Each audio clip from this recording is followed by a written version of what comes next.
All right, guys, let's get into it.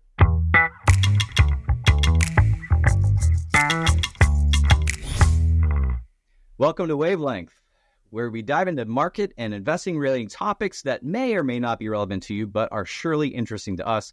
I'm Greg Iden here with Elliot Prechter from Quantitative Analytics and Dave Allman from Elliott Wave International. One thing before we start, we're not financial advisors. The information in this recording is expressed in good faith, but is not guaranteed. Investing carries risks of losses. Please ask your broker or your financial advisor to explain all these risks before making any trading or investment decisions. Okay, so it has been one full year since the start of the 2023 banking crisis. Over the course of 5 days in March, 3 small to mid-sized U.S. banks failed, triggering a sharp decline in global bank stock prices and a swift response by regulators to prevent a potential global contagion. This obviously prompted the question for many people out there, is my bank safe? How does a bank fail and what does that mean? How can I protect myself against this? Now, a full year later, after the Federal Reserve's Bank Term Funding Program that was created to stop the panic has ended on March 11th, the question that is now being thrown out is another banking crisis possible? Well, that's what we're going to dive into and hopefully learn a lot along the way. So, how you guys doing? Good.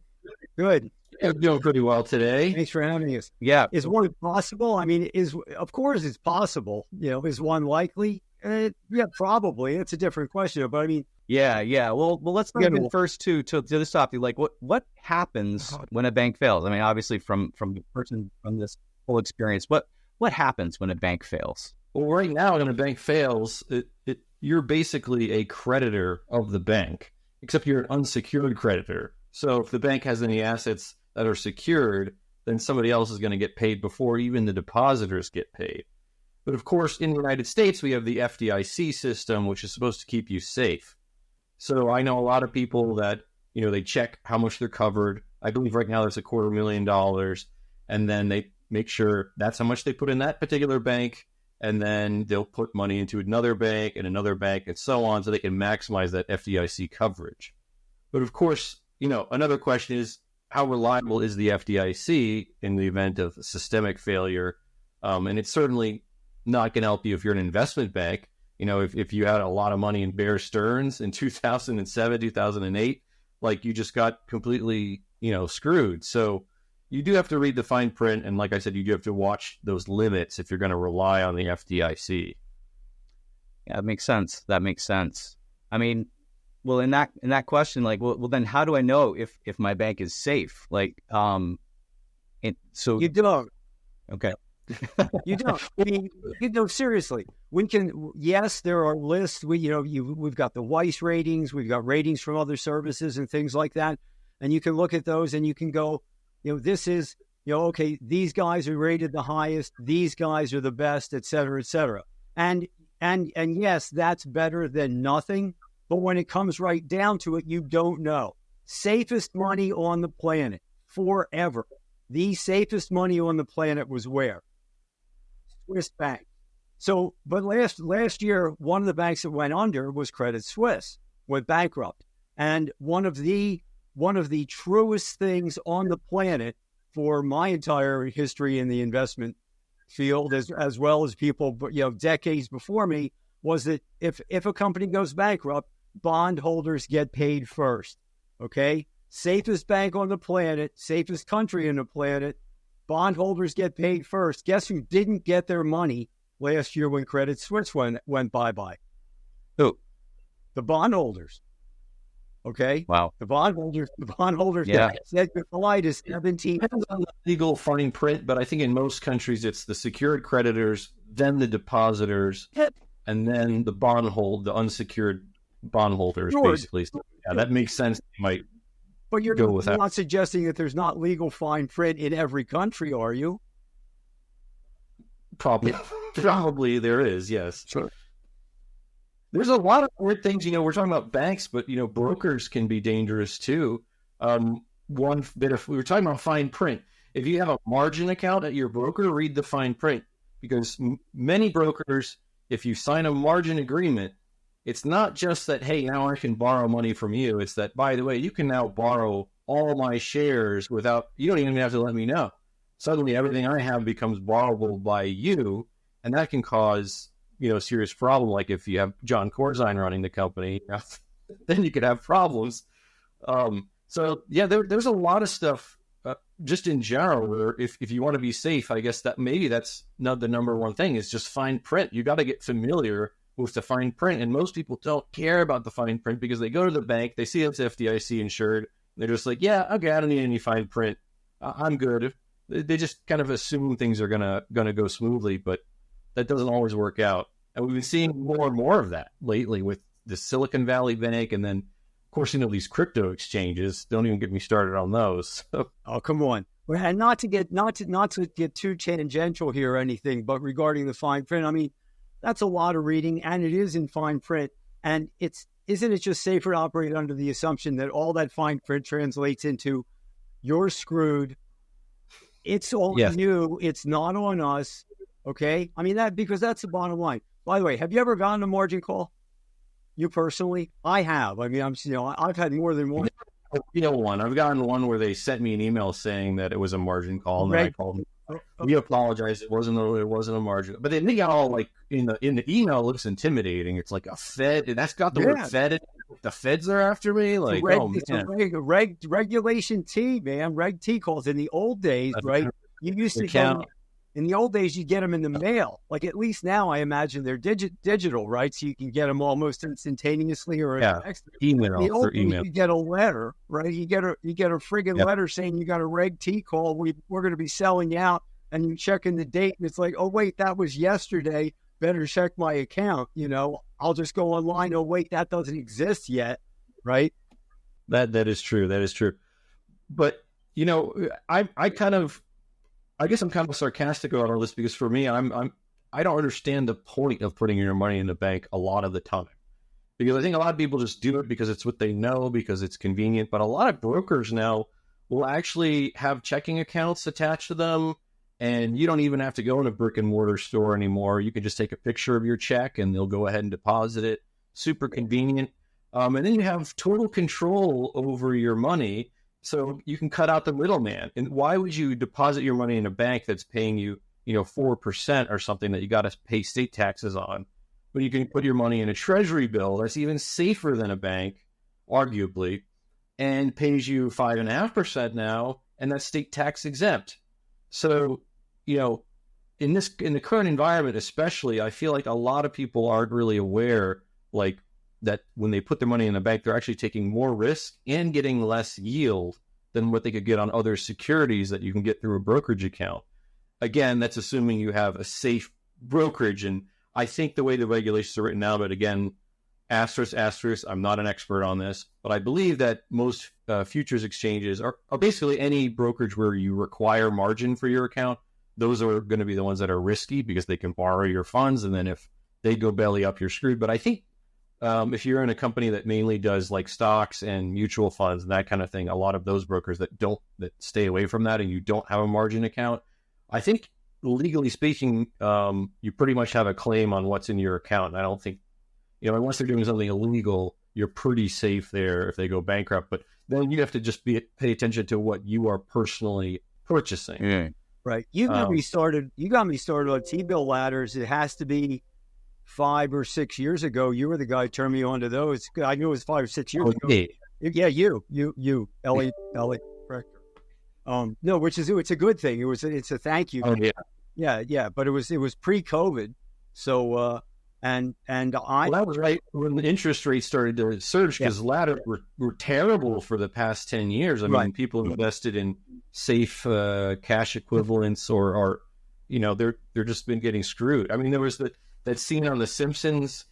There was an episode they were talking about how, instead of going and blowing your money, the responsible thing to do is put it in a savings account where you can have it safely, securely earning 0.0000001% interest. Oh, it regions. Yeah.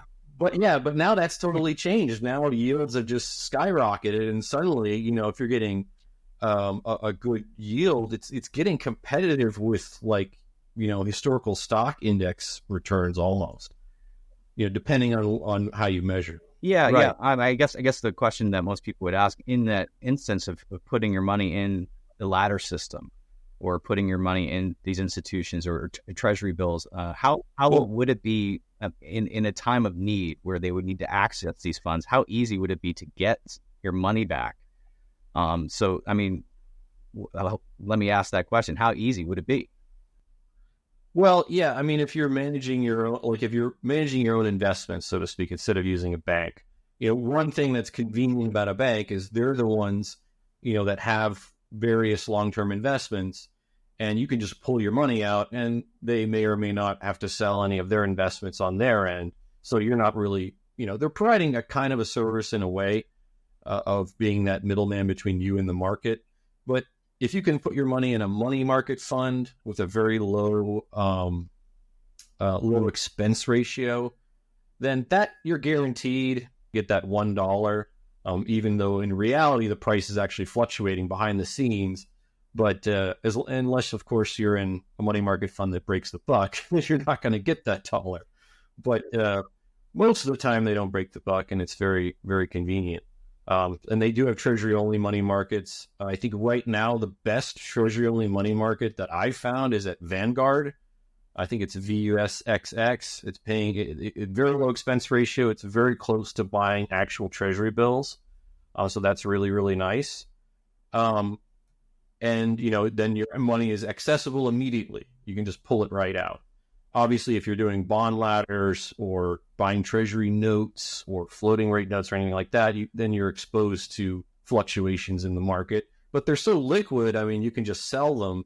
And the nice thing about buying Treasury bills directly is that there's no expense ratio at all, and then you don't have to shop around for specific money markets that can be hard to find, because money markets aren't something you can usually just buy like an ETF. It's not, hey, there's this money market that I want to buy. You can't just go out and buy it. You have to usually move to that broker that offers it, which is really annoying. And then, now this broker offers a better one. Let's move to that broker. Like, nobody wants to do that in this day and age. So personally, what I prefer to do is just, either buy the bills directly, or you can even buy an ETF that owns Treasury bills or floating rate notes. And they have very low expense ratios. So I think again, you got to do what you can do, right? But if we're actually really addressing the question, is my money safe? Is there some place I can put it and be 100% sure? The answer is no.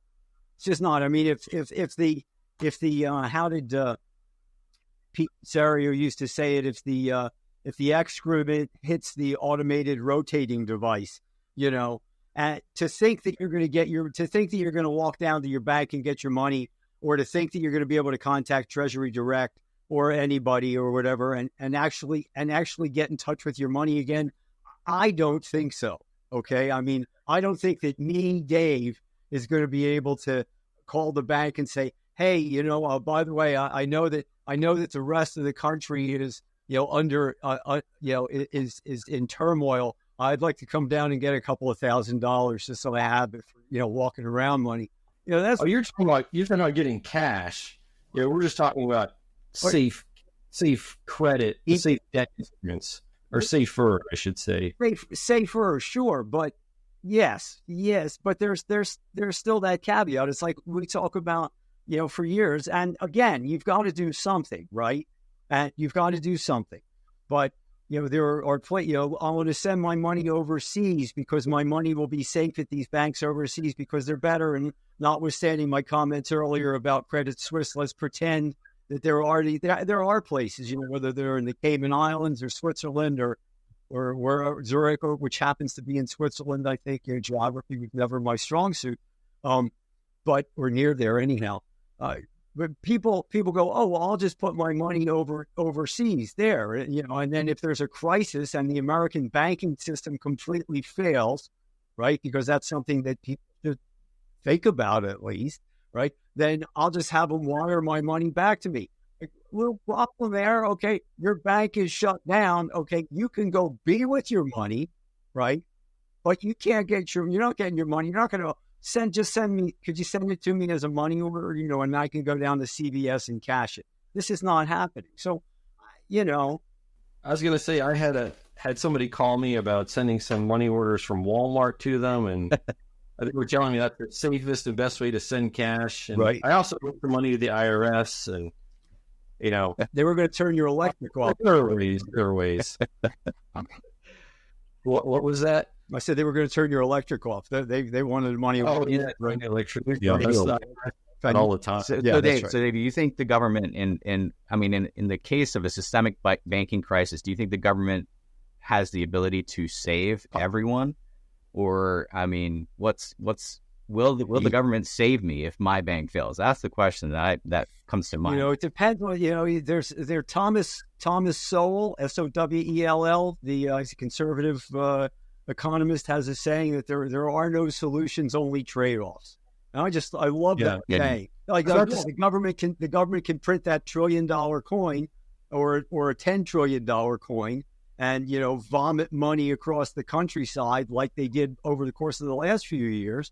And so technically you're saved, but eggs cost $75 a dozen. So are you really saved? No, the losses are losses. You either they're going to be taken by specific people based on their actions, like did you have your money in a risky bank and it fails, and that's an individualized loss, or they're going to be socialized and say, oh, well, your bank failed, don't worry, we'll cream a little money from everyone else and give it to you, whether that's through the FDIC system, which is that's how it operates. It takes money from the strong banks and gives it to the weaker ones, or whether that's through printing money, which of course drives up the prices of goods and services. Either way, it's socializing loss, but in both cases, there's a loss. It's just who's gonna eat it. That's the only question. Yeah. The other thing that happens, we didn't talk about, is there's opportunities too. Like when some of these companies get the data that I'm always looking for, that I've looked for over the decades, right, is, and this, I'm not a momentum guy. I'm not a momentum buyer. If a company went from 100 to 300 and that it's probably going to go, not probably going to go in, and it has potential to go from 300 to 1,000, I'm not buying it. I'm not buying it at 300 or 400. I can't, it's not me. I'm a value guy to the extent that basically I'm not a value guy. I like something that's been beaten the hell up. And then I hope it still survives. And I've lost a lot of money over the years betting that way. But there are a lot of people who were super successful. And so a few Warren Buffett, that's those famous value investors. Yeah. But he's more of a value. He's not a guy. The guy I'm thinking of is, and I forget which one it was. I forget if it was old. I worked years ago for a regional brokerage firm. And it was Benning and Scattergood. It was a regional firm out of Philly. And I forget if it was Old Man Benning or Old Man Scattergood, but one of them bought Chicago Rock Island bonds that had been just beaten up at like 10 or 15 cents on the dollar. And then the government stepped in and made them whole. And that was where he made his nut. That was where he made the money. I don't know if he made the money to buy the firm at that point or something like that. But it's that kind of story. And those are the situations. It's like, when, what was it, 3 years ago when crude oil went negative for a few minutes and they're knocking the bejesus out of Halliburton and Schlumberger and all the gas and oil companies that I could never afford to buy a brown lot of back when they were trading at irregular prices, Oxypat. It's like, you want to see if their debt has gotten killed because that what's the saying? There's the impolite saying, but they everybody, something like that, right? Customers, all the customers, yeah. And so the same thing's true. So which one do you buy? Where's the opportunity there? So when you think bank failures and stuff like that, it's like, is there, what's the one? New York Community Bank Corp has just gotten the heck knocked out of it. The rating services are useless. Fitch and Moody's came in after the stock was down like 60% and lowered their credit ratings on the debt. You can't rely on these guys, to give you any good information. So you just got to do the best we can. But, I like those situations. Yeah, I think I would rate a bank myself. I would just go in and see, yeah, what are you guys invested in? I'm sure they can give you that information. And if it's like, yeah, mostly commercial real estate, then you might be like, Okay, well, probably not going to be here. I want to use you guys right now. Can they afford this stock? A little rocky. But I don't understand how these banks are running now when people got all these mortgages at 2.6% or whatever, 2.7. And now T-bills are at 5.5 and floating rates are 5.7 or something like that. A lot of commercial floating rates are paying over 6.3. Mm-hmm. How are they competing against these simple, very safe investments? I just don't get it. Reality check. I grabbed a prop. Okay. I thought the conversation might get around to interest rates at some point. I grabbed a prop. This book, Monthly Mortgage Calculator for Conventional and FHA Loans from 1979, 1980. Okay. I just want to show you the very first, it's an amortization schedule. This is, again, remember, this is before we had the internet. Okay. The very first, the lowest interest rate that they had in this book that everybody had back then. Everybody. Well, I had. Okay. The lowest rate, the starter rate, okay, for mortgages. Can you see that? If you can see it or not. Where do I have to hold it so you can see it? You have to tell us. Yeah. Can you see? You can't see that number there? What is it, like 8%? It's a 9. 9%. Oh. 9%. It went. What year is this? This is 1979. 79. Okay. Yeah. 79. So yeah, rates were higher. Okay, and it went up to 20%, and everything in between, right? And and so you kids today, right? Whining about, oh, rates are 7%, rates are 7%. Right? How can I afford a house? Now, granted, houses cost at least 10 times what they cost back when I was. Yeah, I was about to say, it's not the percent, it's the percent. Right. There is that, It matters. Yeah. But, what was the other question? I was talking about how that I don't understand how banks are making it work now with two things. One, with all the loans that they put out at very low rates, the fact that loans have slowed down now. Meanwhile, depositors are demanding higher rates. So I don't understand how that's working out for banks, like how they're able to continue to be profitable in this environment. So that worries me a lot. They may not be, and the problems may be about to rear their ugly heads with commercial real estate and stuff like that. And maybe that's why, sure, there's J.P. Morgan that's hitting new highs and Goldman Sachs that's near new all-time highs. And but if you look at the regional bank ETF or the global bank ETF, those guys peaked. Those guys, regional banks peaked in like Jan of 2021. 22. Yeah, you're right. Yeah, meme stocks for 21. Wow. Yeah, because that was when the crap in my portfolio was rallying. All when pennies. Well, yeah, most things have actually been going down since January 2022. It's been a very, very thin kind of market since that time. Yeah. Well, on that, we can kind of move on from there. This is a great segue. Talking about what is the likelihood of a bank crisis today, given what's going on in the market, what's going on with interest rates. Like what kind of position are we in right now where we might have a bank failure or a bank crisis? I think individual banks are always susceptible to failure, but a systemic crisis only happens when there's a large decline in social mood, which is measured by the stock market. So at the moment, I would say a systemic crisis is probably not imminent, but if the market starts declining in a serious way, then it probably would, then that becomes a possibility. Just like it was in 2007 and 2008, banks weren't failing in 2006, and then we had a crash. It was as the mood was declining with the market that this happened. And I think basically what happens is when people's mood turns negative and they get a little more fearful, suddenly they start being more conservative, and they look at a lot of these investments that they used to think were safe, and it's like they kind of realize the emperor has no clothes on some of them, and that can cause a bit of a panic. And the mood comes first, I think, and then the results come after that. So pay attention to mood, pay attention to the market. I honestly think the stock market is the best thing to watch. As long as the market's still, hitting new all-time highs, you're probably not going to have a systemic crisis. But that can change very quickly. 1929, the market fell 50% in just a few weeks. So things can unravel very fast. It didn't happen at the peak. That's my point. We also look at Dow Gold as a sociometer, though, and and it peaked in 2000 and bottomed in 2011 and has rallied back part way. And gold is over 2,200, and that is mitigating, at least for the ratio, even with the Dow rallying, what Dow Gold is doing. So, which of those kicks in first in terms of, and is a better reflection of social mood? That's a question we ask ourselves all the time.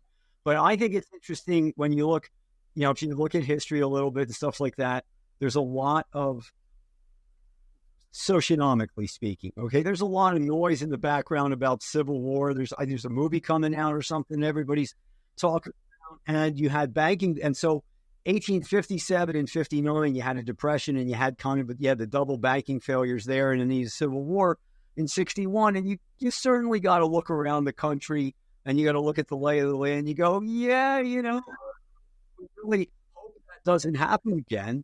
But what? There's a lot of anger out there, We've actually done a study into war, and I think in the future we'll in future episodes of Wavelength, I hope we'll talk more about Elliott wave structure, because people don't know about it. But corrections or declines in the market against the main trend come often in pairs. So there'll be a first decline, then a recovery, and a second decline. And we found through our Socionomics Institute, they've done research into war, and they said it's usually the second one that leads to war, usually not the first decline. So actually a good example of that would probably be in in the Great Depression. Right after that, it wasn't like, World War II didn't break out right at the low of the Depression. It was later on when the larger fractal structure ended. At the end of that, that's when war actually broke out. And so it's just something that we noticed. So I feel like, personally, I'm not too worried about World War III coming around the corner if we do go into a bear market. But I do think it could happen, potentially in our lifetimes. Yeah. Interesting. Dave, what do you think? There's a lot of,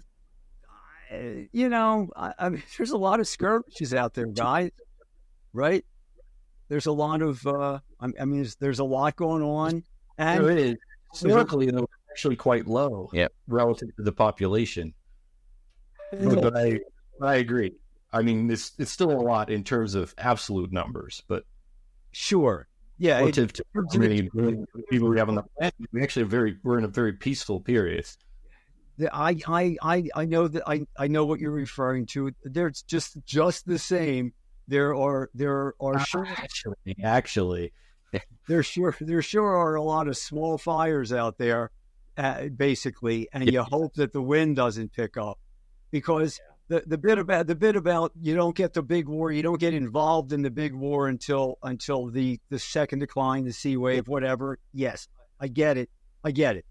At the same time, does that only hold true if you're the instigator? What about if you're the recipient?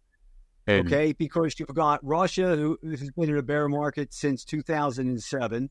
You've got China, has been in the bear market since 2008, 2009. You've got other players out there who've been in bear markets for a while, and if they decide to do something, and we're just sitting here going, yeah, we're not interested in getting into a big war right now. We're waiting for the second decline. Yeah. And, that's an interesting point you bring up, because you look at worldwide stock markets, and actually they've been languishing. The 2008 crisis really hit a lot of places hard, and a lot of them haven't made new highs. The U.S. is kind of unique, and just having kind of exploded out of that period. And now we've got 2 million crypto coins, and Nvidia's hitting 2 trillion. Everyone's into the U.S. markets now, and all I'm just saying is it's too bad you're not a momentum guy. It is too bad. It's It's Because value investors are getting killed now. It's all momentum, but that goes in waves, and eventually the momentum guys get killed because they're all in the same stocks. And then when those start to reverse, think of it when everyone's in the same thing, and that reverses, it causes quite a dramatic effect. So the momentum guys, they win for a little bit, but they're gambling. So it's high risk. In a parallel, we've kind of gone off topic a little bit. Yeah. So we have to banking and banking crisis, or potential of a banking crisis. Obviously we just kind of want to maybe talk about the other things that might benefit you in a banking crisis, or alternatives to banking to help you wade the waters.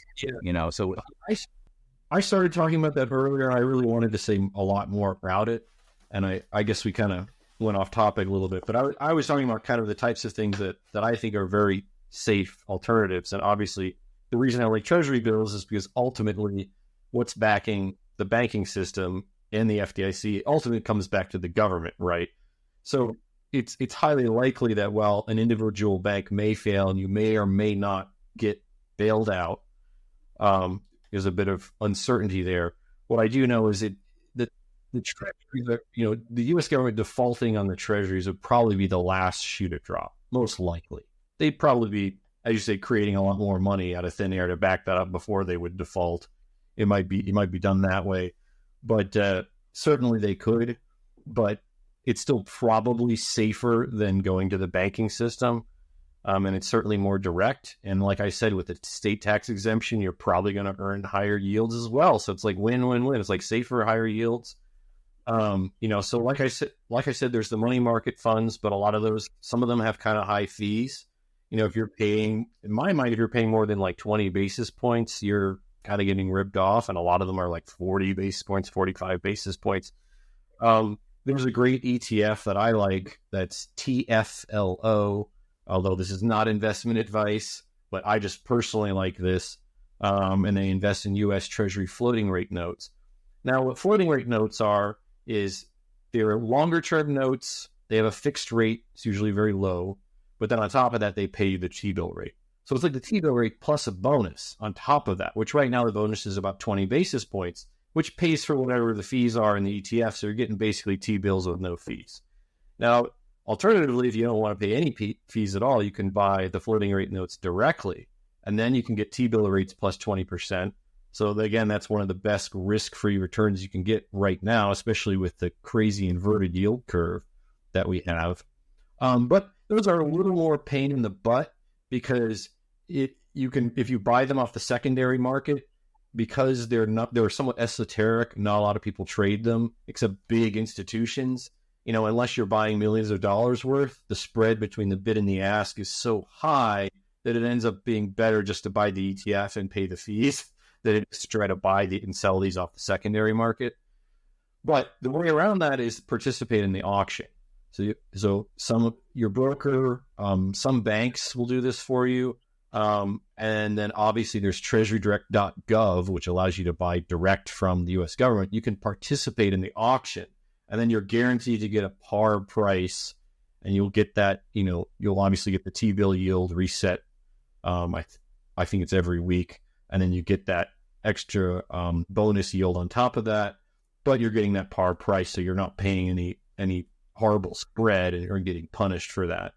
But if you want to get out of it early, of course, you talk about how easy it is to get in and out, then again, there are those large spreads, so that can be kind of painful. Or you can just, let it expire. It's a 2-year note.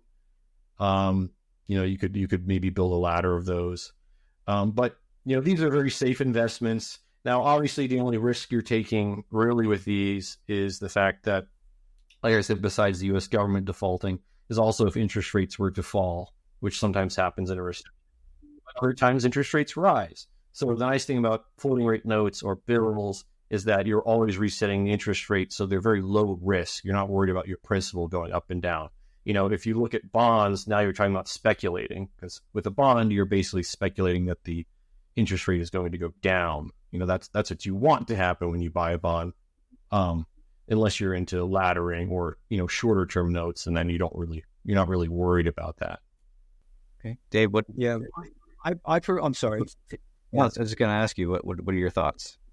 I like that. I prefer the liquidity that I get from T-bills. And then, there are several, I think they're as good as the next guy, online banks. And actually, they've probably opened some, Capital One. Capital One's probably one of the biggest, if not that. And they've got their money market-y, whatever slush fund that they've got that's liquid on a daily basis and is paying, it may not be paying 5.4%, which is what 90 days or 90-day T-bills are roughly at now when I looked the other day. And, maybe they're only paying 4.9 or maybe it's 5.2 or whatever. I don't know. But I mean, when it comes down to that, if you're talking, 10 grand for the year, sake of argument, right, that you're putting in there, so it's okay. Am I getting 4.9? Am I getting $490 or $520?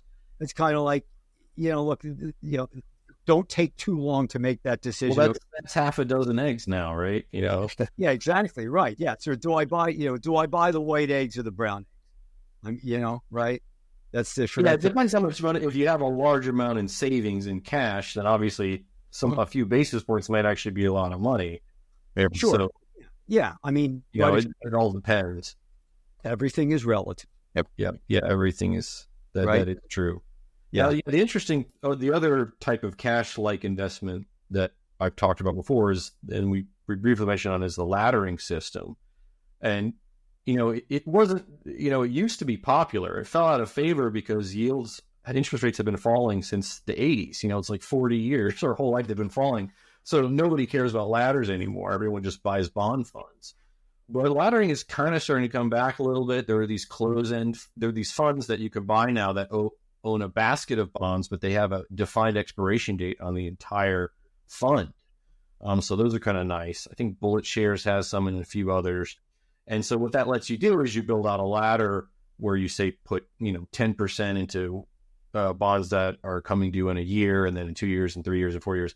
And then at the end of the ladder, when that first year comes due, you buy the end of the ladder, which may be, I don't know, like there may be a 10-year note or something like that if you're on a 10-year ladder. But the nice thing about laddering is you're earning the rate at the high end of the curve, but you're not really taking that interest rate risk. You are kind of, your overall portfolio is going to be a little bit behind, kind of like a moving average lagging behind whatever the interest rate is. So you might not be earning current rates, but you are going to be earning that 10-year yield. Now, right now, of course, the yield curve is inverted. So the yields on bonds are worse than on cash, which is why we've been talking so much about floating rate notes and, shorter term stuff.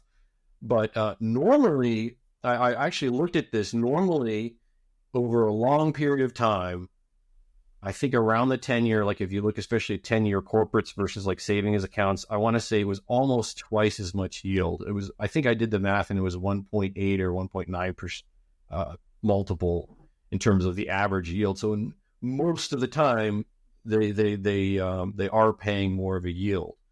But that said, in rising yield environments, they're much worse. And it would be interesting to look at a period of purely rising yields and actually compare it. Because, if you take, say, the end of the Great Depression through the 70s and through until like maybe 1980, right, when yields were slowly rising through that whole period until they went crazy in the 70s, would bills have beaten bonds? And that I'm not sure about. I'd have to go look at that. So it's possible when you're in that rising environment that, cash is better. So it's certainly more conservative. We can say that. And one other advantage of shorter term, which I'm calling cash, it's not really cash equivalent, is that it's a good buffer for both inflation and deflation. Now, it's not going to work against hyperinflation that you need gold for, but, Treasury bills did decently in the 70s. Yields, weren't you? You remember, Dave, right? What were you getting? Probably like 15% or something. The sad thing is short-term rates are at 20%. I didn't have 2 dimes to rub together, so Dave wasn't collecting any of that interest. right? Yeah, but and you could, if you had $2, you could buy some real stuff with them. I could have made 2 phone calls, right? Or that, well, yeah. If I there were the really nice wooden booths at the Chalfont Haddon Hall drugstore. They were classy back then. That's the bit about if you look back historically and what did rates do, and should I have been in the short end, should I have been in the long end of the curve? While you were talking, it reminded me of the Tyson quote, because that's in a vacuum, and it's taking every other external thing that might be going on out, like, oh well, if the banks drop 95%, I'm going to know that everything's going to be fine, so I'm just going to go out there and buy a bank, right? It's like Tyson, it's like Tyson's line, is it? It's like everybody's got a plan until they get punched in the face, right? Yeah. And that's how the markets are pretty much. Now we come full circle back to value investing we were talking about earlier, and if the banks really fell 95%, should you be buying them? A lot of them that would have worked out great in retrospect from 2009, and I actually know some people who that's basically their entire investment philosophy is you look where things are just totally unraveled and you look for some kind of turnaround. Like Argentina, people you look to invest in Argentina now after, that's kind of, to me, that's like the opposite of buying NVIDIA. That's where you're looking at value and maybe some kind of turnaround, as opposed to just what's been doing the best over the last 10 years and let's buy more of that same thing. Interesting. But there could be opportunity, but also, it depends if you have usually, 2008 was kind of unique because it was a large, banking crisis, but it wasn't really a depression. It was a recession. The last banking crisis in 2009, it was a depression.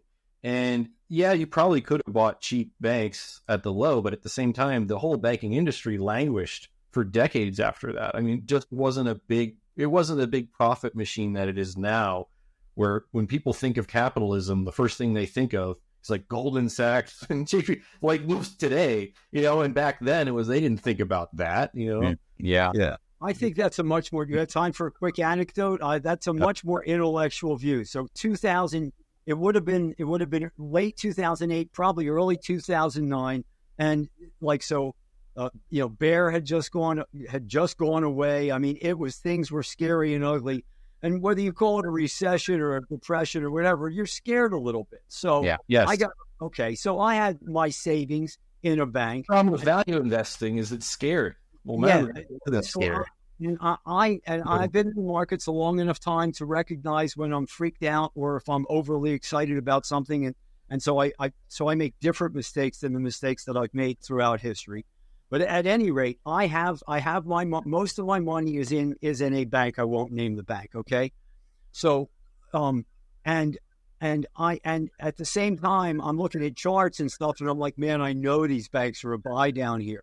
So literally within the same 24 to 48 hour period, I am physically going to my bank, local branch, wiring money from them, so not all my eggs are not in one basket, to a different bank locally, okay, at the same time that I am, because I'm worried that the bank is going out of business. At the same time, I am buying shares and call options in a variety of banks or a couple of bank ETF, because I know this is a bottom. I know this is a bottom.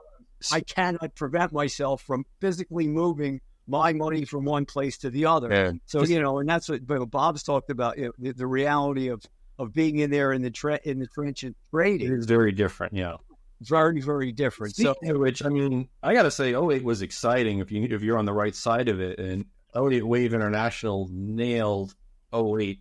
I remember reading a review of various newsletters, and of course, most of them had missed 2008. But of the ones that got it, of the bears, the specific feedback I read, they said what made EWI unique was that the other bears were basically just saying the market's going down.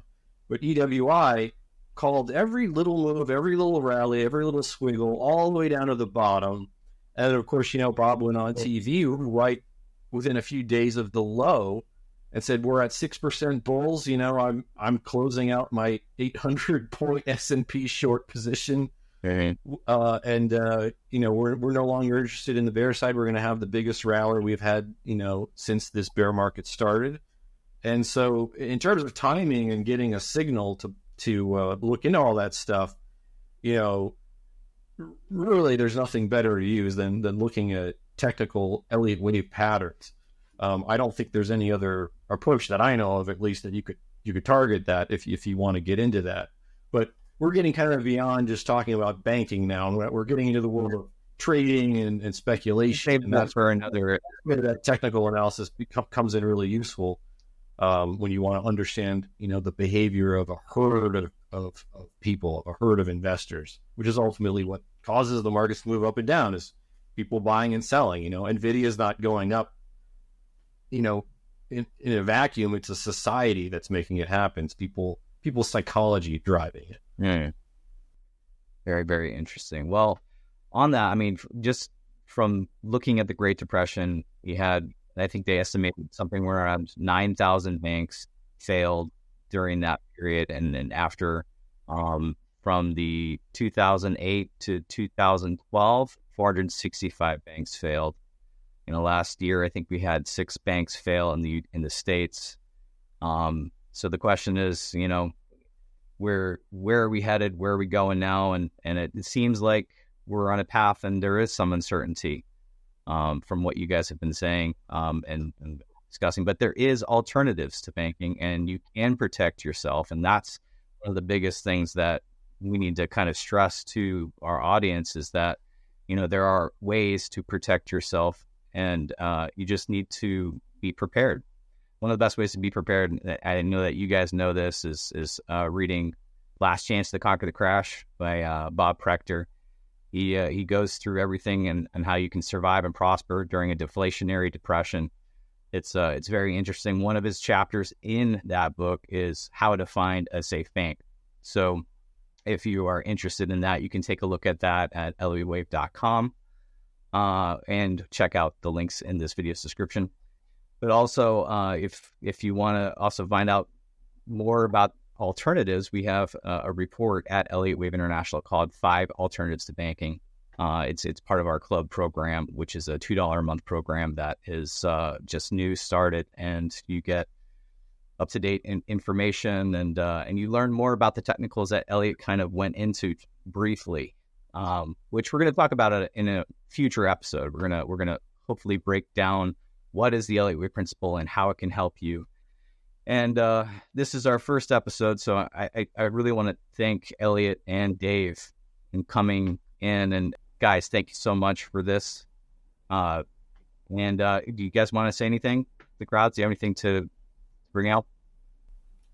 Yeah, I guess we forgot to talk about mattresses. You were saying, well, how do you wire the money? And when it comes down to it, just cash in the mattress, But the money in the mattress. I'm going to go dig a couple more holes out back, Yeah. That's what they used to do back in the day, right? Let's put a bunch of cash in jars, throw it in your garden, and save it for a rainy day. I think that's a pretty safe way to keep your money, right? Yeah, they're right with that Breaking Bad scene where he's calculating how much money he's going to need, and it's this big pile of cash, and he's so thorough, and he calculates the average inflation rate and how much things are going to cost in the future and how many years. And like, this should be enough for my family to put my kids through college and everything. I forget the number. It was like $700-something thousand that he had in cash. Yeah. But of course, that was just the beginning. Yeah. Well, thank you guys again. If you like this video, be sure to like, comment, subscribe, and let us know if there's a specific topic you'd like us to kind of dive into, and we'll see if we can get it out there. Thank you very much. Thanks, guys. Nice. See you. Chat.